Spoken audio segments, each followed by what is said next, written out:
დონალდ ტრამპის მიერ დასახელებულმა ვადამ, რომ უკრაინას მადლიერების დღემდე მოეწერა ხელი სამშვიდობო გეგმისთვის, განუსაზღვრელი დროით გადაიწია. პრეზიდენტმა ჟენევაში შეთანხმებული გეგმის პუნქტების განხილვა უკრაინასთან და რუსეთთან თავის წარმომადგენლებს გადააბარა. ერთ-ერთი მისი წარმომადგენელი სტივ ვიტკოფია, რომელიც ბლუმბერგის მიერ გამოქვეყნებულ სატელეფონო საუბრებში მთავარი მოქმედი პირია.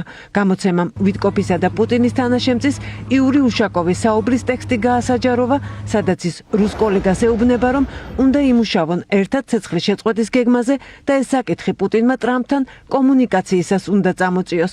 ვიტკოფმა უშაკოვს ისიც ურჩია, რომ უმჯობესი იქნებოდა პრეზიდენტებს შორის სატელეფონო კომუნიკაცია ზელენსკის ვაშინგტონში ვიზიტამდე შემდგარიყო. დავრეკავდი და უბრალოდ გავიმეორებდი, რომ თქვენ მიულოცავდით პრეზიდენტს ამ მიღწევას, რომ ხარს უჭერდით, რომ პატივსცემთ იმ ფაქტს, რომ ის მშვიდობის მოყვარია და რომ მოხარული ხართ ასე რომ მოხდა. ამას ვიტყოდი. ვფიქრობ, ამის შემდეგ ნამდვილად კარგი სატელეფონო საუბარი იქნება. ახლა გეტყვი პრეზიდენტს მე რა ვუთხარი. ვუთხარი, რომ რუსეთის ფედერაციას ყოველთვის სურდა და სურს მშვიდობა, რაც მჯერა. ვფიქრობ, რომ პრობლემა ისაა, რომ ჩვენს ქვეყნებს არ გამოსდით კომპრომისი. მაგრამ როდესაც ეს გამოგვივა, სამშვიდობო გარიგებაც გვექნება. ასევე ვფიქრობ, იქნებ შევადგინოთ 20 პუნქტიანი შეთანხმების მსგავსი წინადადება, ისე როგორც ღაზაში გავაკეთეთ. კარგი მეგობარო, ეს არის ზუსტად ის საკითხი, რომელიც შეიძლება ჩვენმა ლიდერებმა განიხილონ.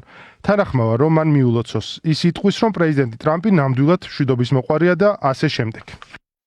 ვიტკოფმა და უშაკოვმა 14 ოქტომბერს ისაუბრეს პრეზიდენტებს შორის კომუნიკაცია კი მართლაც უკრაინის ლიდერის შეერთებულ შტატებში ვიზიტამდე ერთი დღით ადრე 16 ოქტომბერს შედგა.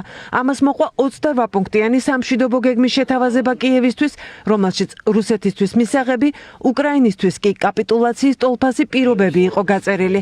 ბლუმბერგის მიერ გამოქვეყნებულ მეორე სატელეფონო ჩანაწერში სავარაუდოდ ამ გეგმაზე საუბრობენ პუტინის მრჩევლები დმიტრიევი და უშაკოვი. ისინი ახსენებენ დოკუმენტს, რომელიც ამერიკელებს უნდა გადასცენ და თანაც უთხრან, რომ თავიანთ ვერსიად გაასაღონ. ჩემი აზრით, ამ ფურცელს გავაკეთებთ ჩვენი პოზიციიდან და პირდაპირ არაფორმალურად გადავცემ, როგორც არაოფიციალურს და თვითონ გააკეთონ ისე, რომ თითქოს მათია. თუმცა არ მგონია, რომ ჩვენი ვერსია მთლიანად აიღონ, მაგრამ სულ მცირე შეძლების დაგვარად მასთან მაქსიმალურად ახლოს რომ იყოს.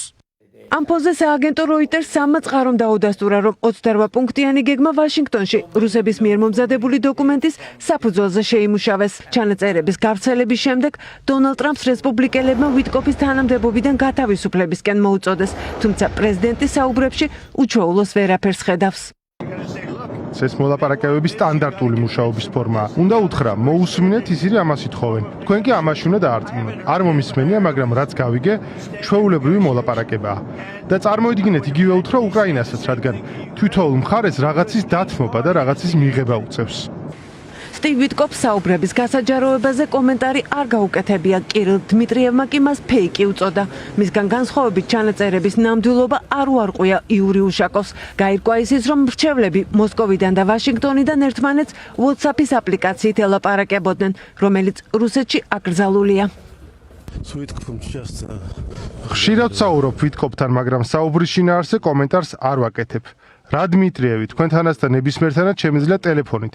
ეს კეთება იმისთვის, რომ ხელი შეგუშალო. არ მგონია ურთიერთობების გასაუმჯობესებლად კეთდებოდეს. ვიტკოფს რაც შეეხება, მიღწეულია წინასწარი შეთანხმება, რომ ის მოსკოვში ჩამოვა მომავალ კვირას. ჟენევის მოლაპარაკებებზე მიღწეული პროგრესის ფონზე ტრამპის ადმინისტრაცია კიევთან და მოსკოვთან მომდევნო კონსულტაციების შედეგებს ელოდება. რუსეთში ტრამპი ვიტკოფს აგზავნის, უკრაინაში კი დენდრის კოლს. მიუხედავად იმისა, რომ ამერიკელების გეგმის განახლებულ ვერსიაში პუნქტები უკრაინის სასარგებლოდ შეიცვალა, სამი მთავარი საკითხი გადასაჭრელი რჩება: ტერიტორიები, ჯარის რაოდენობის შემცირება და ნატოზე უარი, რაც უკრაინისთვის წითელი ხაზია, რუსეთისთვის კი მთავარი პირობა ომის დასასრულებლად.